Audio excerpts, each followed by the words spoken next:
जय हिंद प्यारे बच्चों, सुप्रभात सभी को। प्यारे बच्चों, आज का जो टॉपिक है वह है आंकड़ों का प्रदर्शन, या फिर जिसको हम लोग समांक का प्रदर्शन के नाम से भी जानते हैं, और उसी प्रदर्शन को हम चित्रों के रूप में प्रदर्शित करते हैं। तो सांख्यिकी जो आंकड़े होते हैं, उन आंकड़ों को जब किसी ग्राफ पर प्रदर्शित किया जाता है, सचित्र दर्शा दिया जाता है, तो उसी को हम क्या कहते हैं? समांक का प्रदर्शन कहते हैं या फिर ग्राफ कहते हैं। ठीक है, क्योंकि जो सांख्यिकी के आंकड़े होते हैं वो आंकड़े काफ़ी जटिल होते हैं, काफ़ी कठिन होते हैं, और उन आंकड़ों को समझना बहुत ही और कठिन कार्य हो जाता है।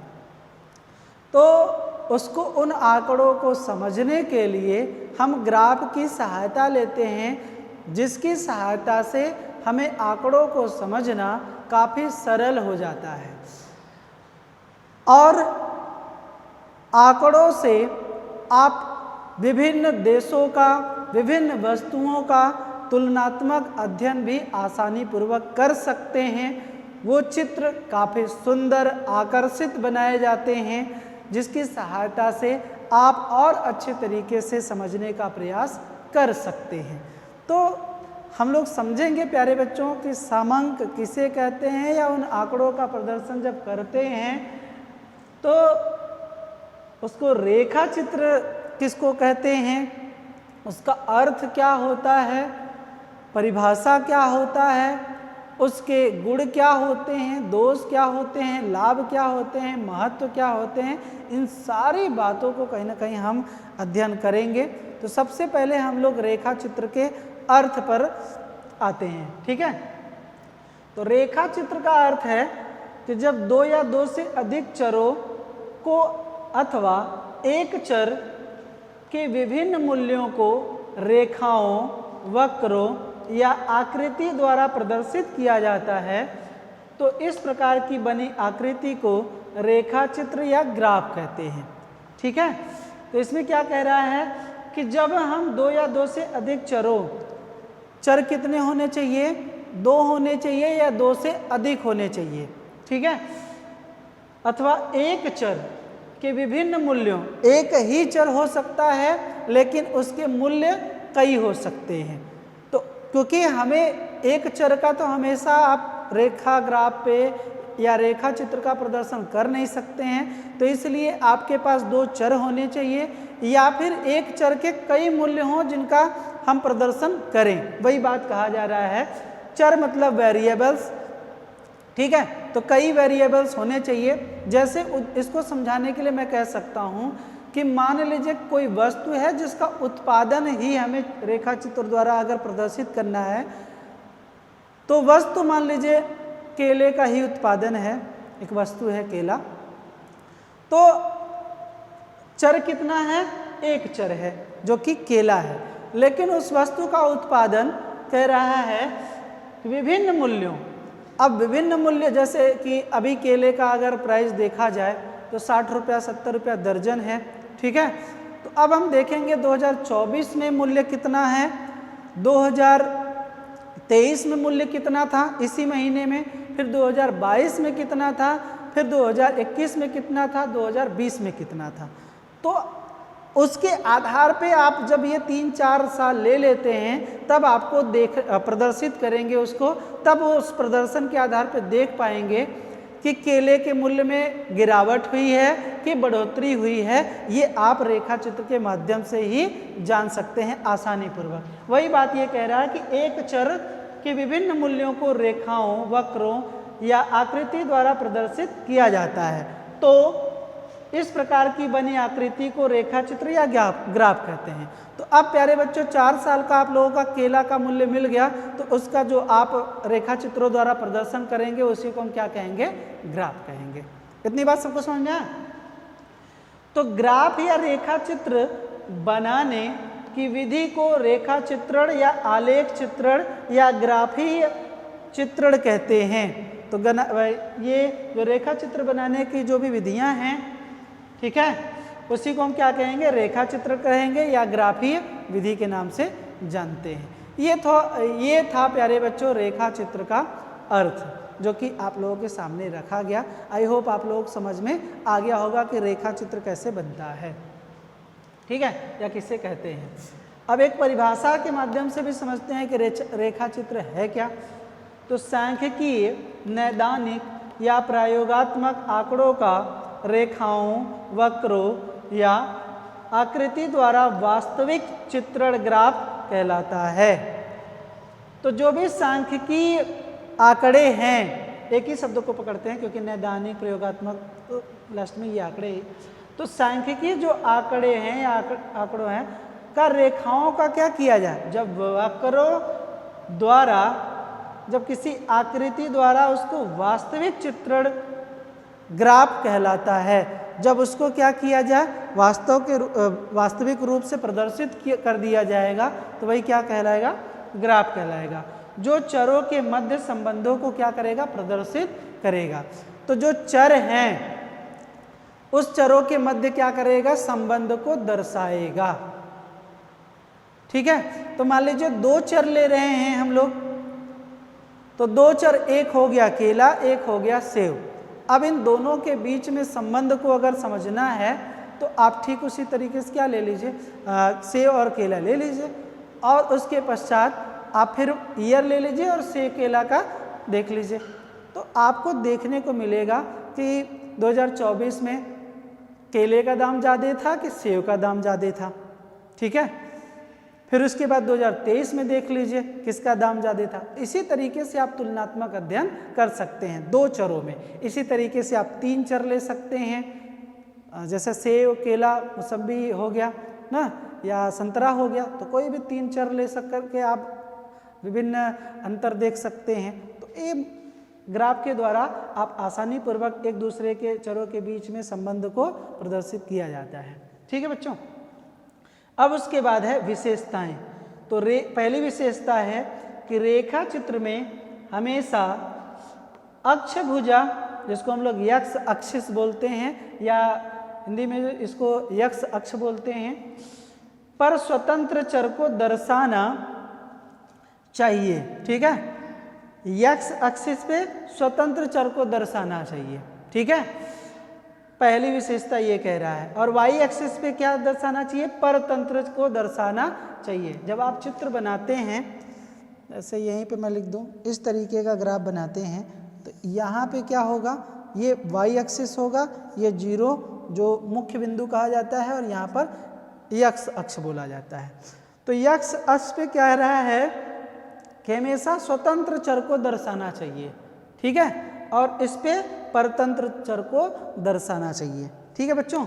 अब उसके बाद देखिए दूसरी जो विशेषता है कि रेखा चित्र में यक्ष अक्ष को हमेशा यक्ष अक्ष से बड़ी होनी चाहिए, ठीक, सॉरी वाई अक्ष से बड़ी होनी चाहिए। तो जब भी आप देखिए मैंने बनाया है, तो ये वाई एक्सिस से यक्ष एक्सिस क्या है, बड़ी रेखा हमेशा बनाना चाहिए, क्योंकि ये स्वतंत्र चर है, इसमें आगे भी जा सकता है संख्याएं। तो इसलिए आपको संख्याएं स्वतंत्र रूप से लेते हैं तो आप क्या करेंगे, इसको आगे तक बनाएंगे।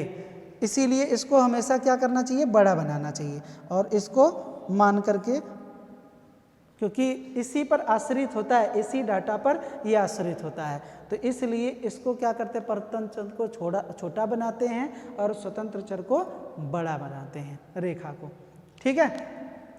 रेखा चित्र का नामांकन अवश्य होना चाहिए। तो रेखा चित्र पे जब भी आप कर रहे हैं तो नामांकन आप जरूर करें कि कौन सा वाई एक्सिस है, कौन सा जीरो है, कौन सा एक्स एक्सिस है। उसके पश्चात भी हम यक्ष अक्ष पर क्या रख रहे हैं, ठीक है, जैसे सेव को रख रहे हैं कि संतरे को रख रहे हैं, ठीक।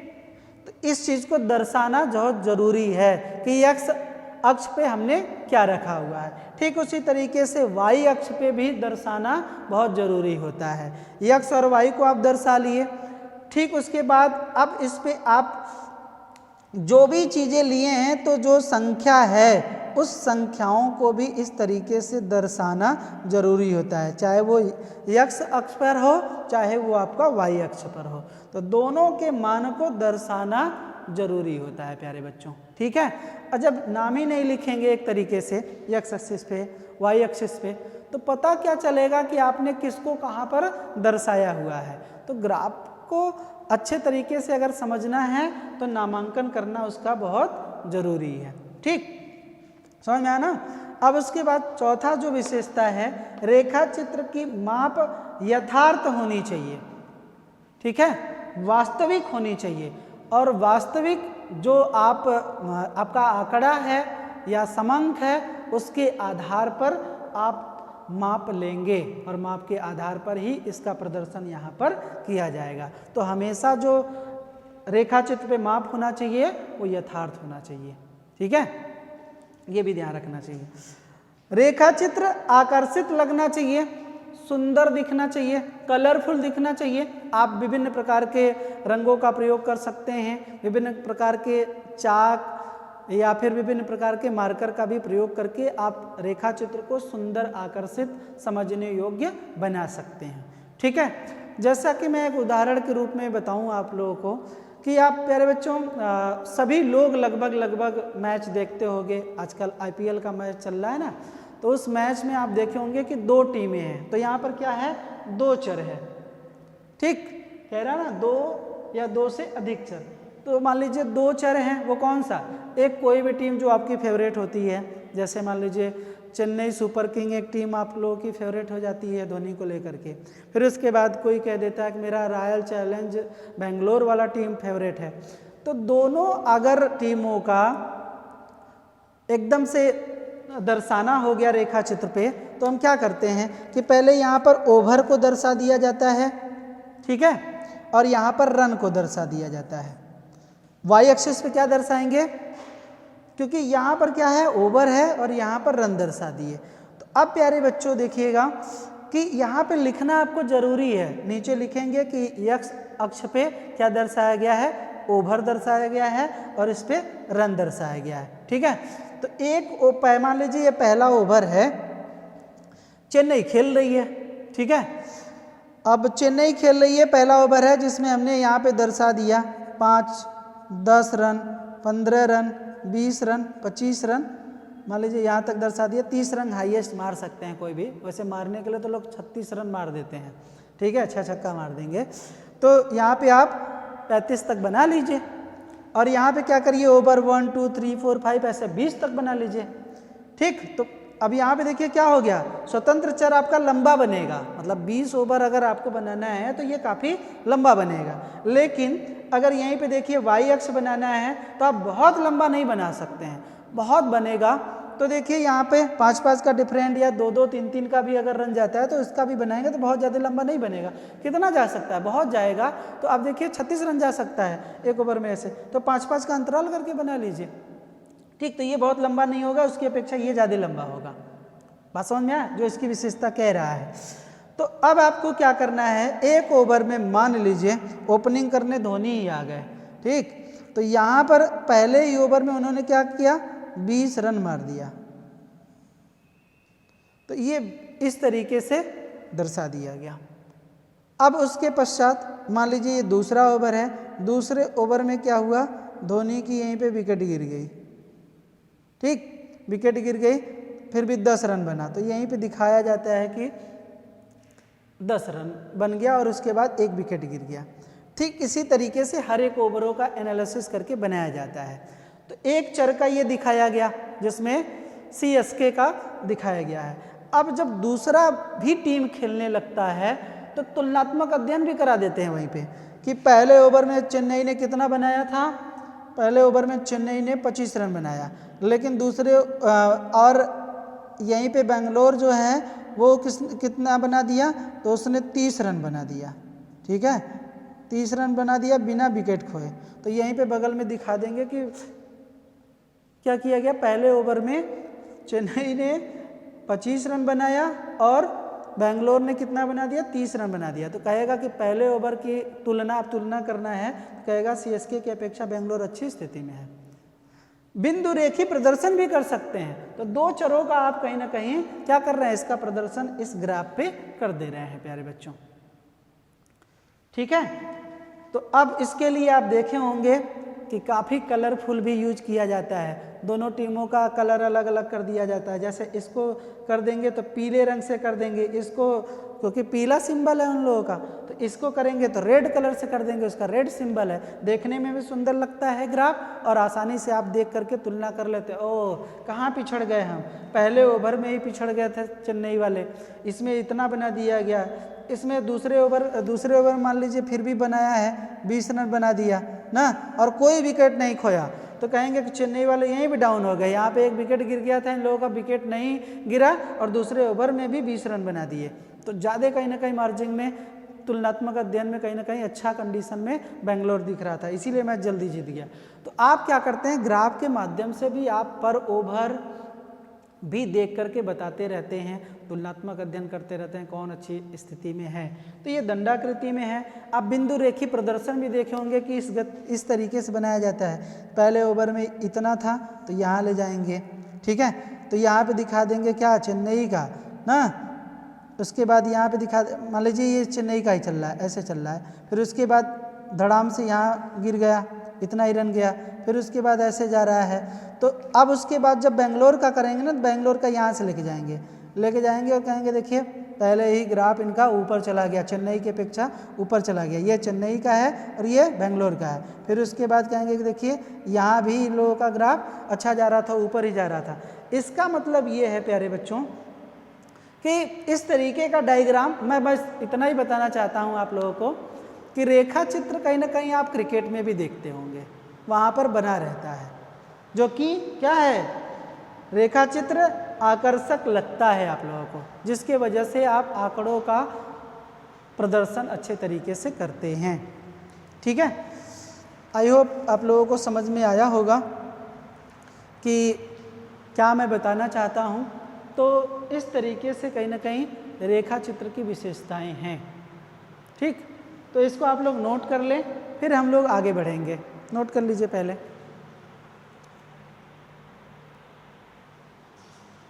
अब प्यारे बच्चों देखते हैं रेखा चित्र का गुण।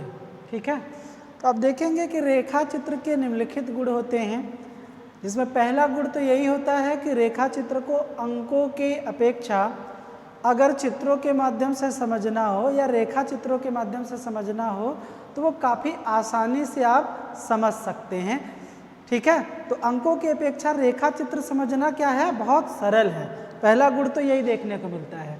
दूसरा है कि रेखा चित्रण द्वारा दर्शाए गए आंकड़े आकर्षक, रुचिपूर्ण, प्रभावपूर्ण हो जाते हैं। तो रेखा चित्रण द्वारा दर्शाए गए जो आंकड़े होते हैं वो क्या होते हैं, प्रभावपूर्ण होते हैं, रुचिपूर्ण होते हैं और आकर्षक होते हैं, जो देखने में आपको भी कहीं ना कहीं आकर्षित करते हैं। ठीक है, उसके बाद जो गुण है, रेखा चित्र की सहायता से निष्कर्ष आसानी से निकाले जा सकते हैं। तो आप डाटा की सहायता से, अगर आप जैसे देखे होंगे कि जैसे वनडे एग्ज़ाम में जो करता है ना, एक चार्ट पेपर दे देता है और उसमें आंकड़े ही दे देते हैं, तो उन आंकड़ों को कि बताइए इनमें से कुछ भी प्रश्न पूछ देता है, तो उन आंकड़ों को जोड़ना, घटाना, औसत निकालना या बहुत सारी क्रियाएं पूछ देता है, तो लोग उस डाटा में ही उलझ जाते हैं। ठीक है, तो उसके आधार पर उनका थोड़ा सा गणना करना मुश्किल हो जाता है। लेकिन अगर यही चित्र के आधार पर देता है तो चित्र आप आसानी से देख के ही बता देते हैं कि अच्छा इसका जो स्तंभ है वो ज़्यादा ऊंचा दिख रहा है, इसका मतलब ये डाटा ज़्यादा बड़ा है। तो आप आसानी से उस चित्र की सहायता से कहीं ना कहीं आंसर निकाल लेते हैं। ठीक है, तो वही कह रहा है, आंसर का मतलब यहाँ निष्कर्ष आसानी से निकाले जा सकते हैं। ठीक, उसके पश्चात है रेखा चित्र द्वारा प्रदर्शित आंकड़ों को समझने में बहुत कम समय खर्च होता है। तो अब देखिए, आंकड़ों की अपेक्षा अगर देखेंगे तो रेखा चित्र के द्वारा आंकड़ों को समझना बहुत ही कम समय में आप आसानी से समझ लेते हैं। ठीक है, तो ये भी है कि आपको अगर आसानी से कम समय में अगर समझना है, एनालिसिस करना है, तो आप आंकड़ों की सहायता से कर सकते हैं। ठीक है, तो ये हो गया प्यारे बच्चों। उसके बाद दोष क्या है, तो दोष पहला यही देखने को मिलता है कि बहुत सारे ऐसे व्यक्ति हैं जो आंकड़ों से क्या हैं, अनभिज्ञ हैं, उनको जानकारी ही नहीं है, तो इनका कोई महत्व उनको समझ में नहीं आता है। ठीक है, कहते हैं कि अरे क्या ये सब है, तो उनको समझ में ही नहीं आता, इसलिए कहते हैं कि ये ग्राफ व्राफ क्या है, बड़ा उसको तो ग्राफ नहीं समझ में आता है, तो उसको कोई महत्व नहीं देते हैं। दूसरी बात है कि रेखा चित्रों द्वारा यथार्थ आंकिक शुद्धता ज्ञात कर पाना संभव नहीं होता है। तो जो यथार्थ आंकिक मान होते हैं उनको शुद्ध रूप से ज्ञात कर पाना थोड़ा सा मुश्किल होता है, या कह सकते हैं संभव नहीं होता है। अब प्यारे बच्चों, हम लोग रेखा चित्रण की उपयोगिता की बात कर लेते हैं कि ये उपयोगी कैसे है। ठीक है, तो आप ये कह सकते हैं पहली उपयोगिता तो यही है कि जो सांख्यिकी में, अर्थशास्त्र में या व्यवसाय के क्षेत्रों में जो आंकड़े होते हैं उन आंकड़ों को रेखा चित्र पर प्रदर्शित करना बहुत ही सरल होता है। तो आसानी से इसको क्या कर सकते हैं, हम रेखा चित्र को प्रदर्शित करके समझ सकते हैं, ये पहली उपयोगिता होती है। दूसरी उपयोगिता ये होती है कि ये सुंदर और आकर्षित देखने में लगता है, जिसकी सहायता से रुचि, या कह सकते हैं उसमें समझने में हमको रुचि पैदा की जाती है।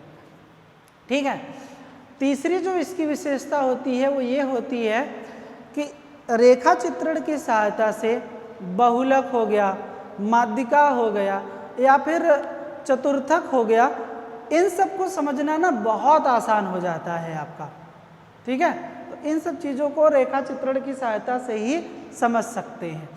एक और उपयोगिता समझ में आती है कि अगर रेखा चित्रण है तो उसमें दो चरों के बीच में जो संबंध होता है उन संबंध को समझना बहुत आसान हो जाता है कि दोनों चरों के बीच में कैसा संबंध है, पॉजिटिव कोरिलेशन है, सहसंबंध है कि नेगेटिव कोरिलेशन है कि शून्य सहसंबंध है, ये समझना रेखा चित्र की सहायता से आसान हो जाता है।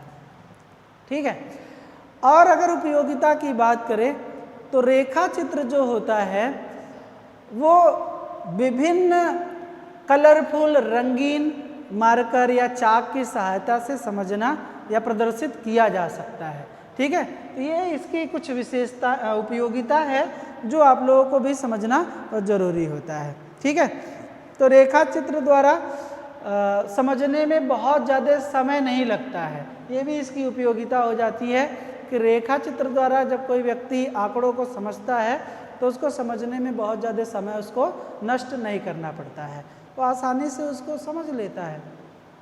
ठीक है, तो ये कुछ विशेषता उपयोगिताएं हैं प्यारे बच्चों जो आपको जानना बहुत ज़रूरी है। ठीक, इसको भी आप लोग नोट कर लीजिए। अब एक चीज़ ध्यान रखिए, क्योंकि बहुत सारे ऐसे बच्चे कहते हैं कि सर वहाँ पे जब आप ऑनलाइन पढ़ाते हैं तो हमको समझ में कम आता है। जो नहीं समझ में आता है, आपसे कितनी बार कहा गया है कि आप पूछ लिया करिए कि पॉइंट में जहाँ पर नहीं समझ में आता है तो आप जब पूछेंगे, कमेंट करेंगे, तो क्योंकि मैं बराबर कमेंट आपका देखता रहता हूँ, तो जब आप पूछेंगे नहीं तो हमें पता कहाँ चलेगा कि आपको कौन सा पॉइंट नहीं समझ में आया।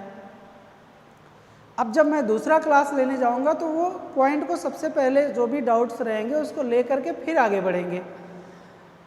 ठीक है, तो आपको एक चीज़ समझना पड़ेगा कि देखिए फीलिंग नहीं आती है, रोचकता नहीं आती है वहाँ पर ऑनलाइन वाले में, तो ये ध्यान रखिए कि यहाँ पर नाच गा नहीं सकते हैं। सीधी सी बात है कि आपको जो पॉइंट है वो एक बार नहीं 2 बार पूछेंगे, समझाएंगे, बताएंगे, लेकिन बच्चों नाचा गाया नहीं जा सकता है। तो इसलिए आप इस डाउट में ना रहिए कि नाच गा के यहाँ पे बताया जाएगा। हाँ, नाचना गाना आप लोगों को बहुत अच्छा लगता है तो हो सकता है वो सारी चीज़ें अच्छी लगती हों, लेकिन यहाँ पे जो आपको नहीं समझ में आता है बस वही पूछिए, बाकी चीज़ें आप क्लास तक रखिएगा। क्योंकि मैं समझता हूँ कि आप अगर एक बार लेक्चर से समझ जाते हैं, अगर लेक्चर दिया जा रहा है तो अगर ध्यानपूर्वक उसको आप सुन रहे हैं, समझ रहे हैं, अगर सुन भी लेते हैं अगर, तो उस लेक्चर से ही मेरा ये मानना है कि 70 से 80% आप सुन कर के ही समझ जाते हैं, क्योंकि आप जिस लेवल पे हैं ना वहाँ पर लेक्चर ज़्यादा प्रभावशाली होता है। अब छोटे बच्चे तो है नहीं कि आपके सामने वो सेव बन के नाचें, फूल गोभी बन के नाचें, गाएं या गा गा के प्रे करें तब आपको समझ में आएगा। ये नर्सरी बच्चों के लिए ठीक है, LKG UKG 1 से लेके 5 तक के बच्चों के लिए ठीक है, लेकिन अगर कोई आप कंपटीशन की तैयारी कर रहे हैं, आप B.Ed कर रहे हैं, BTC कर रहे हैं, आप UG PG के बच्चे हैं, तो आपको नाच गा के यहाँ पे थोड़ी ना सिखाया जाएगा। सीधी सी बात है, आपको लेक्चर दिया जाएगा, आपको उदाहरण के द्वारा सिखाया जाएगा, प्रयोग के द्वारा सिखाया जाएगा, कहानी के द्वारा सिखाया जाएगा और बहुत सारे मेथड का प्रयोग किया जाएगा, लेकिन बच्चों नाच गा के तो नहीं सिखाया जाएगा। ये सीधी सी बात है। तो आपको लेक्चर समझ में आनी चाहिए। नहीं समझ में आता है तब बोलिए कि हाँ लेक्चर के द्वारा नहीं समझ में आ रहा है। नाचने गाने से तो नहीं समझ में आने वाला है, अब मैं समझाऊंगा भी नहीं नाचने गाने की वजह से, ठीक है। तो इसको आप पहले नोट कर लीजिए। अब प्यारे बच्चों, लास्ट में एक चीज़ है रेखा चित्र की संरचना। वो समझ लीजिए, अगर वो आप अच्छे तरीके से समझ जाते हैं तो जितने प्रकार के भी रेखा चित्रण है आप उसको आसानी पूर्वक दर्शा सकते हैं, उसमें आपको कठिनाई नहीं होगी, ठीक है। तो सबसे पहले ये ध्यान रखिए प्यारे बच्चों कि रेखा चित्र की संरचना जो होती है एक विशेष प्रकार का कागज़ होता है जिसको हम लोग ग्राफ के नाम से जानते हैं। और वो ग्राफ पेपर आप देखे होंगे प्यारे बच्चों, तो प्रैक्टिकल की जो फाइल होती है उस प्रैक्टिकल की फाइल में बिल्कुल लास्ट में दिया रहता है, जो कि ग्रीन कलर का भी होता है और रेड कलर का भी होता है। अगर मैं आप लोगों को दिखा पाऊँ कोई प्रैक्टिकल की फाइल इसमें तो लगा होगा तो मैं ज़रूर दिखा दूँगा।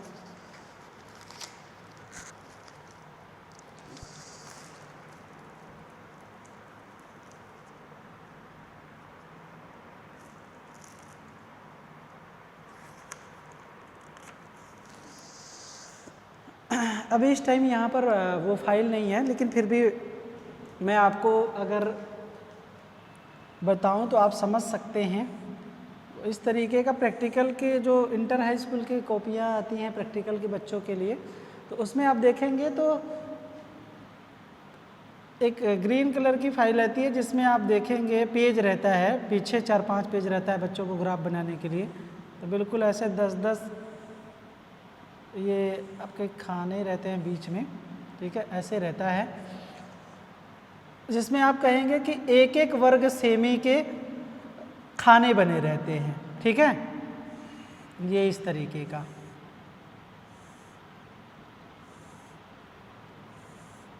ये एक एक वर्ग सेमी का क्या है, खाना बना है। अब इसमें आप देखेंगे तो 10 ऐसे रेखाएं खींची रहती हैं, ठीक। इसी में आपको क्या करना रहता है, चित्र का निर्माण करना रहता है, ठीक है। तो ग्राफ पेपर पर सबसे पहले हम क्या करते हैं, एक क्षैतिज जो है रेखा खींचते हैं। ये हो गया आपका एक क्षैतिज रेखा, ठीक। अब इस क्षैतिज रेखा पर एक ऊर्ध्वाधर या उदग्र रेखा भी बोलते हैं हम लोग उसको, इस तरीके का यहाँ पे खींचा जाता है। थोड़ा सीधा खींच दे रहे हैं, सही है ना, सीधा है ना, यहाँ पे रेखा खींचा जाता है। और जहाँ पर ये दोनों बिंदु आकर के या दोनों रेखा आकर के कटती है, ठीक है, उसको हम लोग O से दर्शाते हैं और इसी को हम लोग मुख्य बिंदु के नाम से भी जानते हैं या मूल बिंदु के नाम से जानते हैं। और यहाँ पर क्या होता है, 90 अंश का कोण बनता है, ठीक है। जैसे सीधा आप देख रहे हैं कि लंब एक तरीके से डाला गया है, तो ये 90 अंश का कोण बनेगा यहाँ पर, ठीक है। तो यहाँ से इस तरफ जो क्षैतिज रेखा है इसको बोलते हैं यक्ष अक्ष। क्या बोलेंगे, यक्ष अक्ष। और इसके ठीक ऊपर बोलेंगे हम लोग वाई अक्ष, ठीक है। उसके बाद यक्ष अक्ष के जस्ट अपोजिट साइड हम लोग बोलते हैं वाई डैश अक्ष, ठीक है। और यहाँ पर बोलेंगे सॉरी यक्ष अक्ष या यक्ष डैश अक्ष, उसके बाद ये हो जाएगा आपका वाई अक्ष, ठीक है। अब देखिए इसको हम लोग बोलते हैं कोटि रेखा। क्या बोला जाता है, इसको कोटि रेखा बोला जाता है। और इसको बोला जाता है, इस वाले को भुज रेखा, भुज रेखा, तो मुख्यतः जो बातें हैं आपको बता दे रहे हैं ताकि आप जानते रहें। निर्देशांक ज्यामिति में आप देखे होंगे ज़्यादा इसका प्रयोग किया जाता है, लेकिन रेखा चित्र की संरचना में आपको मुख्यतः ये भी चीज़ें जाननी चाहिए कि क्या होता है कोटि रेखा, क्या होता है भुज रेखा ना। क्षैतिज रेखा बताए ये है जिसपे एक तरीके से ये लम्ब डाला गया ना, ये 90 अंश का कोण बनेगा। यहाँ पर जो कटता है, जहाँ पर काटता है रेखा, उसको हम लोग ओ से दर्शाते हैं, जिसको मूल बिंदु के नाम से जानते हैं या मुख्य बिंदु के नाम से जानते हैं। ठीक, तो अब यहाँ पर प्यारे बच्चों देखेंगे जो रेखा चित्रण किया जाता है वो अधिकांशतः आप देखेंगे तो जो ये एरिया होता है, प्रथम इसको चतुर्थांश, पूरे को चतुर्थांश बोलते हैं, तो ये हो जाएगा आपका प्रथम, ठीक है, ये हो जाएगा द्वितीय, ये हो जाएगा तृतीय चतुर्थांश और ये होगा जाएगा आपका चतुर्थांश। ठीक है बच्चों, तो अब देखिए जो चित्र आपका रेखा चित्र बनता है वो अधिकांशतः कहाँ बनेगा, इसी पे बनेगा, क्योंकि यहाँ पर जो मान होते हैं वो x अक्ष के और y अक्ष के दोनों मान क्या होते हैं प्यारे बच्चों, पॉजिटिव होते हैं, प्लस होते हैं। ठीक है, एक बार फिर से समझ लीजिए, इसको देख ही रहे हैं। अगर सीधे सीधे मोटे तौर पे आपसे कहें कि ये 4 भागों में विभाजित होता है, चतुर्थांश के रूप में होता है, ठीक है, ये प्रथम हो गया, द्वितीय हो गया, तृतीय हो गया, चतुर्थ हो गया। ठीक, इसको हम लोग या यहाँ से अगर कहेंगे तो ये आपका हो जाता है यक्स डैश ओ और यक्स, ये एक रेखा है, वाई ओ वाई डैश ये एक रेखा है।